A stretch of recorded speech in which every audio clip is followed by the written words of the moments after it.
할렐루야. 이 시간 주일 저녁 찬양 예배에 나오신 우리 성도 여러분들의 삶 가운데 주님께서 부어신 은혜가 충만하게 채워줄 줄 믿습니다. 오늘부터 12번에 걸쳐서 교회와 성경이라는 주제를 가지고 주일 저녁 예배마다 함께 은혜를 나누기를 원합니다. 오늘은 그 첫 시간으로 교회의 본질이라는 제목을 가지고 함께 하나님의 말씀을 나눠보도록 하겠습니다. 십자가에 달려 돌아가신 예수님께서 사흘 만에 부활하셨습니다. 부활하신 예수님은 제자들과 40일 동안 함께 계시며 하나님 나라의 일을 말씀하여 주셨습니다. 예수님께서 승천하시며 말씀하신 바를 제자들은 순종하였고 오순절날 주님의 약속대로 마가의 다락방에 모여 기도하고 있던 120명의 제자들에게 약속하신 성령이 임하게 되었습니다. 성령의 임재로 모여있던 제자들은 성령 충만함을 입게 되었지만 오순절을 지키기 위하여 예루살렘에 모인 사람들 중에는 이런 그들을 조롱하는 그런 사람들도 있었습니다. 그리하여 베드로와 사도들은 밖으로 나가 예수님의 십자가의 죽음과 부활을 증거하기 시작을 합니다. 베드로는 이들에게 너희가 십자가에 못 박은 예수님께서 부활하시고 승천하여 이제는 하나님의 보좌 우편에서 앉으셨다라는 오순절 설교를 하게 되었습니다. 베드로의 오순절 설교에 모여 있었던 사람들이 지금 어떻게 반응하고 있습니까? 우리 37절 말씀을 보면은 그들의 반응을 볼 수 있습니다. 우리 함께 37절 말씀 읽겠습니다. 시작.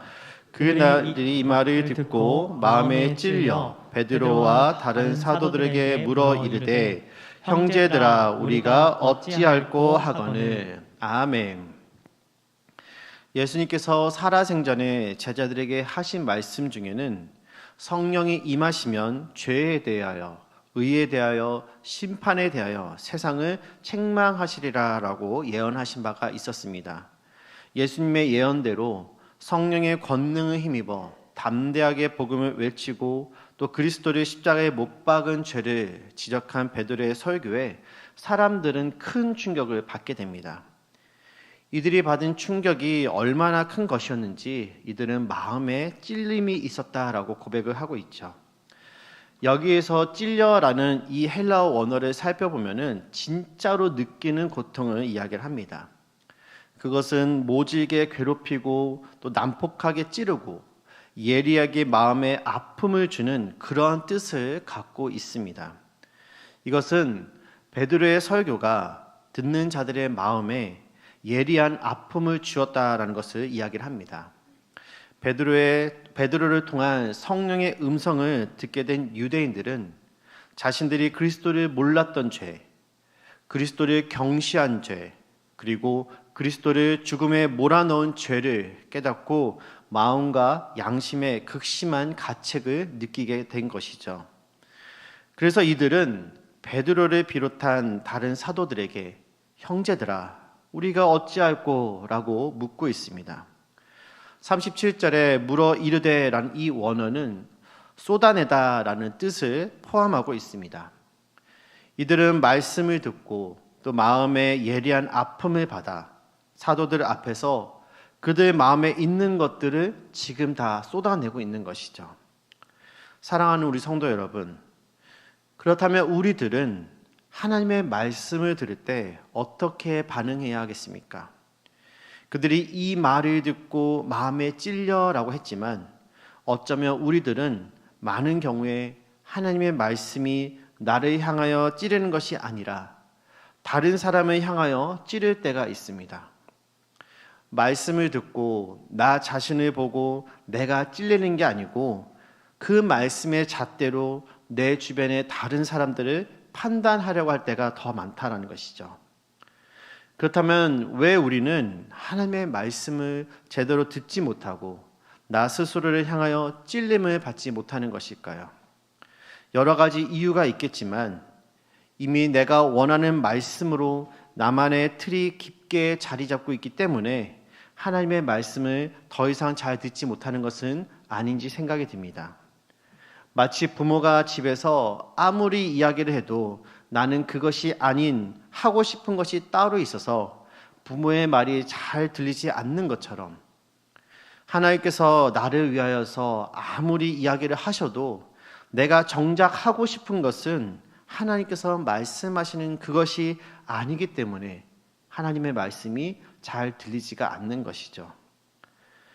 마음에 찔린 사람들의 질문에 베드로는 그래서 크게 두 가지로 이야기를 합니다. 먼저 베드로는 이들에게 회개하라라고 이야기를 하고 있습니다. 여기서 회개는 돌이키는 것입니다. 마음을 바꾸는 것을 이야기를 합니다. 이것은 그냥 죄에 대한 슬픔으로 마음의 단순한 결단이 아니라 그에 따른 행위를 동반하는 삶의 변화이자 사고방식의 실제적인 변화를 이야기를 합니다. 회개는 믿음의 결단을 갖고 구체적인 행동으로 표현이 되는 것이죠. 그래서 회개는 사람들의 목적과 방향, 가치를 변화시키는 진정한 삶의 첫 걸음이 될 수가 있는 것입니다. 바로 이러한 회개와 죄사함의 메시지는 사도행전에서 처음부터 마지막까지 계속되는 구원 메시지의 핵심이라고 볼 수가 있습니다. 우리는 예수님을 통하여서 나를 구원하신 하나님의 사랑을 전심으로 깨달아 회개하게 됩니다. 그래서 그 사랑을 거부한 나 자신이 얼마나 큰 죄인인지를 깨닫고 가슴을 치며 통곡하고 아파할 수가 있는 것이죠. 이것이 바로 회개의 시작입니다. 두 번째로 예수 그리스도의 이름으로 세례를 받고 죄사함과 성령을 선물로 얻는 것입니다. 회개는 예수님의 이름으로 세례를 받는 행위와 연결이 됩니다. 개인적인 회개와 믿음을 통해 예수님을 영접한 자들은 이제 세례를 통해 자기 삶의 주인이 예수님이심을 온전히 인정하게 되는 것입니다. 그래서 회개와 신앙을 하나님과 사람들 앞에서 공개적으로 고백함으로 그렇게 해서 공식화시키는 것이죠.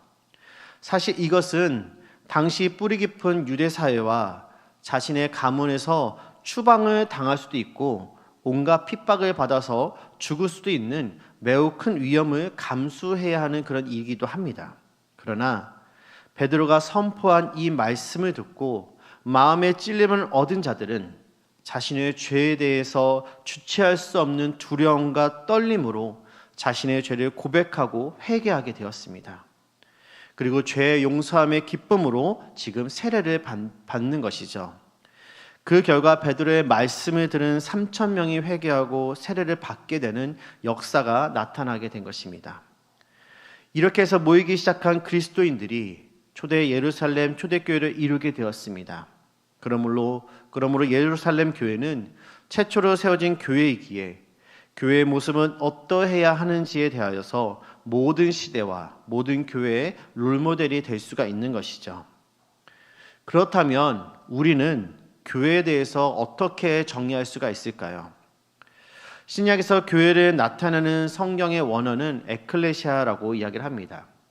에클레시아는 밖으로를 뜻하는 에크와 불러내다를 뜻하는 칼레오의 합성어입니다.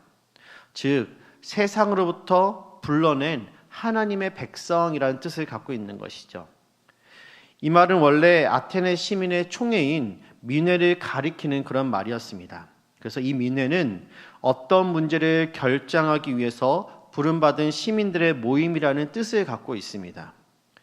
초대교회는 자신들의 정체성을 확정하는 용어로 에클레시아를 선택하였습니다. 당시 교회를 뜻하는 말로 사용될 가능성이 있는 단어가 여러 개가 있었습니다. 가장 대표적으로 가정교회를 뜻하는 오이코스라는 단어입니다. 오이코스는 성도로 구성된 거룩한 공동체로서 일반적으로 가정에서 모이는 소그룹 공동체를 뜻합니다. 성경학자들은 고린도에 있는 오이코스가 대략 4-5개 정도가 될 것이다 라고 추정을 하였습니다. 초대교회는 건물에는 관심이 없었습니다. 그들은 건물을 중심으로 모이지 않았습니다. 건물이 없고 가정 단위의 소그룹으로 모이다 보니 조직도 체계적으로 갖춰지지가 않게 된 것이죠. 그래서 초대교회 모임은 그리스의 민회처럼 필요한 때에 모이게 되었고 굉장히 민주적이었습니다. 그리스 민회가 그리스 남자 시민만 참여할 수가 있었고 여자나 나그네 그리고 외국인이나 종이 참여할 수가 없었다면 초대교회 공동체는 남자나 여자, 유대인이나 이방인, 종이나 자유자나 부자나 가난한 자나 유식한 자나 무식한 자가 모두 똑같은 자격을 가지는 하나의 신앙 공동체였습니다. 신앙 고백을 해야 한다라는 면에서는 폐쇄적이었지만 가입 조건의 인종과 언어, 민족을 구별하지 않는다라는 이런 측면에서는 오히려 더 포용성과 다양성을 가지고 있었던 것이죠. 그러므로 초대교회는 자신들의 공동체를 정의하는 단어로 에클레시아라는 단어를 선택하게 되었고 이는 시간이 지나 예수 그리스도를 믿어 구원받은 성도들의 모임을 의미하게 된 것입니다. 사도 바울은 여러 가지 문제로 분쟁 중에 있었던 고린도 교회의 성도들에게 편지를 쓰면서 그들의 정체성에 대해서 고린도전서 1장 2절에서 다음과 같이 이야기를 합니다. 우리 고린도전서 1장 2절 말씀 함께 읽겠습니다. 시작.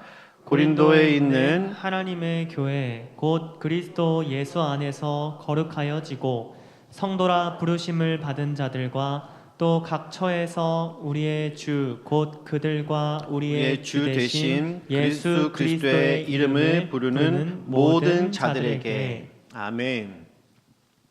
사도 바울이 정의하는 교회가 무엇입니까? 그리스도 예수 안에서 거룩하여지고 성도라 부르심을 입은 자들의 모임이라는 것이죠.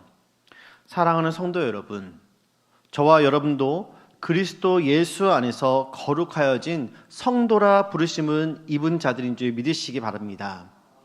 건물에 십자가가 달려 있다고 교회가 아닙니다. 그것은 1차적인 교회의 정의가 아니라는 것이죠. 교회는 하나님으로부터 거룩한 성도라 부르심을 입은 자들의 모임이라는 것입니다. 그러므로 성도는 날마다 거룩한 삶을 살기 위해서 노력해야만 합니다. 거룩한 삶을 살기 위한 성도들의 모습이 무엇입니까? 오늘 본문 42절에 보면 이들은 사도의 가르침을 받아 서로 교제하고 떡을 떼며 오로지 기도하기를 힘쓴 것을 발견할 수가 있습니다. 초대교회 성도들은 먼저 사도의 가르침을 받았다라는 것이죠. 여러분, 사도가 누구입니까? 사도의 기준이 무엇입니까?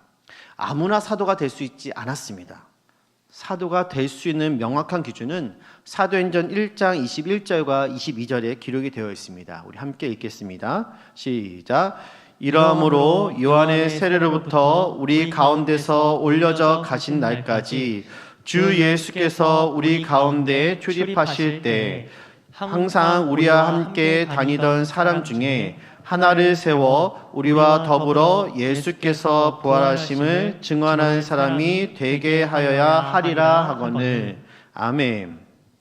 가룟 유다가 자살하여 죽음으로 예수님께서 세우신 12명 중 한 사람이 부족하게 되었습니다. 그리하여 새롭게 한 사람을 세우게 되는데 그는 예수님께서 이 땅에서 그들과 함께 하셨던 공생의 기간을 함께 했어야만 했습니다. 또한 부활하신 예수님을 목격한 자여야만 했던 것이죠.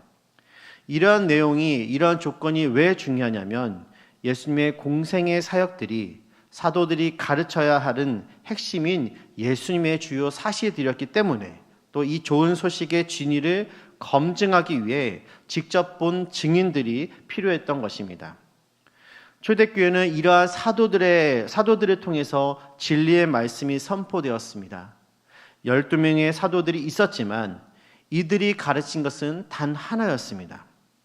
이들은 자신들의 생각이나 개인적인 철학을 가르친 것이 아니고 오직 예수 그리스도의 생애와 구원 사역, 즉 복음만을 가르친 것입니다. 이러한 사도들의 자세는 초대교회가 순수성을 유지하는 밑거름이 될 수가 있었던 것이죠. 사랑하는 우리 성도 여러분, 교회가 가장 먼저 할 일은 진리의 기둥과 터가 되는 것입니다. 즉 교회는 성도들에게 무엇이 진리이고 무엇이 하나님이 기뻐하시는 것인가를 분명히 선포해야 한다라는 것입니다. 왜냐하면 성도들이 분명한 삶의 목표와 확실한 진리 가운데 거하여야 하기 때문이죠. 그러나 안타깝게도 오늘날 많은 교회가 이 사명을 온전히 감당하지 못하고 빛을 잃어가고 있습니다. 그래서 이단에게 공격을 당하고 세상의 바른 길을 제시하지도 못하게 되는 그런 아픈 모습들이 이 시대 가운데 있다라는 것이죠. 특히 3년이나 지속되는 코로나로 인하여서 그 정체성이 점점 더 사라지고 있는 것만 같습니다. 하지만 우리 교회의 강단은 진리의 말씀이 온전히 선포되어 진리의 기둥이 온전히 세워지고 아름다운 터가 만들어지게 되는 줄 믿습니다. 이를 위하여서 담임 목사님과 교육자들을 위해서 기도해 주시기 바랍니다. 하나님의 말씀을 수호하며 그 말씀 앞에 먼저 깨어지는 사역자가 될 수 있도록 우리 성도님들은 기도로 늘 후원해 주시기를 간절히 원합니다. 두 번째로 교제하며 떡을 떼었습니다. 이들은 사도들의 가르침을 통하여서 더욱 그리스도의 제자로 세워지게 됩니다. 그 결과 이들은 사랑의 교제를 나누었고 떡을 떼는 일들을 하였던 것입니다. 앞에서 초대교회 성도가 되기 위하면은 제한이 없다라는 것을 말씀드렸습니다. 예수님께 빚진 자의 삶을 살고 있다라는 것을 깨달은 초대교회 성도들은 그 은혜에 감사하여 사랑의 교제를 나눌 수가 있었던 것이죠. 그래서 44절 이하에서 언급하고 있는 것처럼 믿는 사람이 다 함께 있어 모든 물건을 서로 통용하고 재산과 소유를 팔아서 각 사람의 필요에 따라 나눠주기로 했던 것입니다. 이들의 이러한 모습이 얼마나 아름답습니까? 누가 보아도 이들의 유무상통하는 삶의 모습은 너무나도 아름다운 모습이고 나도 저 집단 안에, 나도 저들 안에 포함되고 싶다라는 마음을 불러일으키는 그런 아름다운 모습입니다. 사랑하는 성도 여러분, 우리 교회도 이러한 모습들이 동일하게 있어야 될 줄 믿습니다. 아름다운 사랑의 교제가 성도들 안에 넘쳐 흘러서 어느 누구도 소외되거나 낙심하거나 슬퍼하는 일이 있어서는 안 될 줄 믿습니다. 목양의 사각지대가 없어야 한다는 것입니다. 나에게 하나님께서 많은 은혜를 부어주신 것은 더 흘러보내라는 주님의 뜻인 줄 믿고 오늘 초대교회 성도들처럼 흘러보낼 때 주님의 몸된 교회가 더 큰 영광을 입게 될 줄 믿습니다. 그렇게 할 때 우리 교회의 아름다운 향기가 이 북수원 지역을 가득 메워 나도 우리 북부교회에 나가고 싶다라는 그런 마음을 불러일으키는 역사가 자연스럽게 생겨나게 될 줄 믿습니다. 세 번째로 기도하기에 힘썼습니다. 여기서 힘쓴다라는 이 말은 무엇에 대해 진지하다, 변함없이 계속하다, 몰두하다, 전념하다라는 그런 뜻을 갖고 있습니다. 이들은 변함없는 모습으로 하나님의 말씀과 기도에 늘 진지하게 몰두하는 그런 모습을 보였습니다. 초대교회가 놀라웠던 건 하나님의 말씀과 기도에 헌신적이었다는 것이죠. 말씀과 기도는 항상 같이 가야만 합니다. 말씀만 강조되어서도 안 되고 기도만 강조되어도 안 됩니다. 말씀만 강조하면 차가운 이성주의자가 됩니다. 이러한 성도는 바리새인처럼 하나님의 말씀을 내세워 다른 성도들을 잣대질하게 바쁘게 되는 것이죠. 이런 사람들을 나로 인해서 많은 사람들이 상처를 받을 수 있음을 기억해야만 합니다. 반대로 기도만 강조가 되면 가슴만 뜨거운 감성주의자가 됩니다. 이러한 성도 역시 문제가 생깁니다. 말씀으로 검증되지 않은 잘못된 신비주의적 경험이 모든 것인 양 따르게 되기 때문이죠. 이런 신비주의적 경험을 하게 되면 계속해서 이러한 경험만 추구하고 또 이러한 경험이 없는 다른 사람들에 대해선 그들의 신앙이 아직 부족하다라고 평가절하하는 일들도 생기기 마련입니다. 그러므로 오늘 초대교회 성도들이 사도들의 가르침 위에 기도를 쌓아 올렸던 것처럼 우리도 진리의 말씀 위에 우리의 기도를 올려드릴 때 더욱 양적으로 질적으로 크게 성장하게 될 줄 믿습니다. 저와 여러분 모두가 이런 양적 질적 성장을 경험하며 우리 북부교회가 부흥하는 귀한 밑거름이 될 수 있기를 간절히 원합니다. 베드로의 설교를 듣고 세례를 받은 사람들은 믿음과 사랑의 공동체를 이뤘습니다. 그들은 사도들의 가르침을 배웠으며 날마다 성전에 모였고 예수님의 가르침을 사모하며 경청하였습니다. 성령을 받으면 한 성령 안에서 마음이 하나가 되게 됩니다. 은혜를 받으면 다른 사람들을 돌아보고 서로가 격려하게 됩니다. 이것이 초대교회 공동체의 모습이었다라는 것이죠. 목회 데이터 연구소라는 곳이 있습니다. 이곳에서 최근에 발표한 자료에 의하면 코로나19 이후 일반 국민의 종교에 대한 인식 조사 결과 우리 개신교가 어떤 이미지로 비춰지는지를 객관적으로 평가해 볼 수가 있습니다. 32%는 개신교에 대해서 거리를 두고 싶은, 30%는 이중적인, 29%는 사기꾼 같은 이런 부정적인 단어들이 상위에 있었다라고 합니다. 반면에 불교와 천주교는 어땠을까요? 온화한, 따뜻한 등의 긍정적인 이미지가 주를 이뤘다라고 합니다. 코로나19 이후에 요즘 개신교에 대한 이미지가 급격하게 하락했음을 보여주는 참으로 안타까운 결과인 것이죠. 사실 아무도 원하지 않았지만 위드 코로나 시대를 우리 모두가 살아가면서 이 땅 가운데 그리스도인으로 살아가는 것이 점점 더 어려워지게 되었습니다. 하지만 분명한 것은 교회는 점점 더 삭막해져 가는 이 시대 속에서 선한 영향력을 끼치는 유일한 대안이라는 것입니다. 패악한 세대에서 구원받은 자들이 모여서 교회 공동체를 이루었다면 그 공동체는 패악한 세대의 다른 공동체와는 확연하게 달라야 한다라는 것이죠. 세상으로부터 손가락질을 받는 공동체, 서로에 대해 무관심하거나 헐뜯기를 일삼는 공동체라면 이를 두고서 어찌 교회라고 부를 수가 있겠습니까? 회개와 세례를 통해 하나님의 자녀가 된 모든 성도들이 아름다운 삶의 모습들을 보일 때 세상의 많은 사람들도 교회 공동체의 일원이 되고 싶어 할 것입니다. 베드로의 오순절 설교를 들은 많은 사람들이 마음의 찔림으로 회개하고 세례를 받았습니다.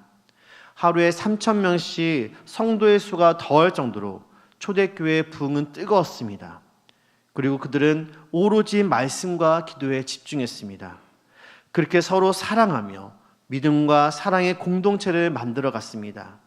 하나님의 말씀을 들어도 금방 공허하게 흩어지고 잊어버리는 것이 아니라 하나님의 말씀을 통해 그들의 마음이 변화되었고 삶이 변화되었고 열매를 맺었다는 것입니다. 그러므로 우리도 매일매일 하나님의 말씀과 기도에 오로지 힘쓸 때 나의 생각, 나의 마음, 나의 삶이 예수님을 닮은 모습으로 변화될 줄 믿습니다. 그래야 세상 가운데서 선한 영향력을 끼칠 수 있는 건강한 그리스도인, 건강한 교회 공동체를 만들어갈 줄 믿습니다. 이 한 주간 하나님의 선하시고 의로우신 손이 저와 여러분들의 삶 속에 충만하길 간절히 원하며 초대교회에 나타난 성령님의 은혜가 매일매일 우리들의 삶 가운데 나타나기를 다시 한번 간절히 소망합니다.